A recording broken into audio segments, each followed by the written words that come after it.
শেরপুরের নতুন কুড়ি কিন্ডারগার্টেন অ্যান্ড স্কুলের প্রথম সাময়িক পরীক্ষার ফলাফল প্রকাশ ও অভিভাবক সমাবেশ 2026 অনুষ্ঠিত হয়েছে। শনিবার সকালে বিদ্যালয় প্রাঙ্গণে আয়োজিত অনুষ্ঠানে সভাপতিত্ব করেন মোহাম্মদ বকুল মিয়া। প্রধান অতিথি হিসেবে উপস্থিত ছিলেন বিদ্যালয়ের প্রতিষ্ঠাতা পরিচালক খারুল আলম সবুজ এবং সহকারী পরিচালক শাপলা খাতুন। এ সময় ম্যানেজিং কমিটির সদস্য সাংবাদিক আমিনুল ইসলাম রাজু, মাহবুব আলম খান সহ শিক্ষক অভিভাবকরা উপস্থিত ছিলেন। অনুষ্ঠানে বিদ্যালয়ের প্রধান শিক্ষক মোহাম্মদ আবুর রায়হান শিক্ষার্থীদের ফলাফল তুলে ধরেন এবং তাদের ভবিষ্যৎ সাফল্য কামনা করেন। ফলাফল প্রকাশের পর পরিবেশ সচেতনতা বৃদ্ধির লক্ষ্যে শিক্ষার্থীদের মাঝে বিভিন্ন প্রজাতির 41টি বৃক্ষের চারা বিতরণ করা হয়। এছাড়া প্রথম থেকে দশম শ্রেণী পর্যন্ত পরীক্ষায় প্রথম ও দ্বিতীয় স্থান অর্জনকারী শিক্ষার্থীদের বিশেষভাবে সম্মাননা ও গাছের চারা প্রদান করা হয়। অনুষ্ঠানটি শিক্ষার্থী, শিক্ষক ও অভিভাবকদের অংশগ্রহণে উৎসবমুখর পরিবেশ সম্পন্ন হয়।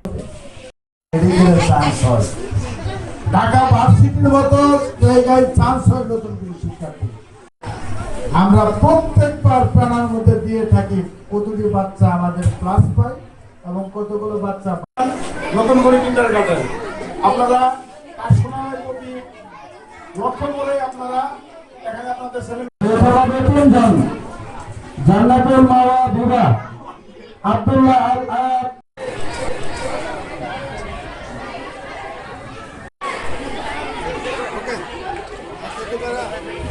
Okay.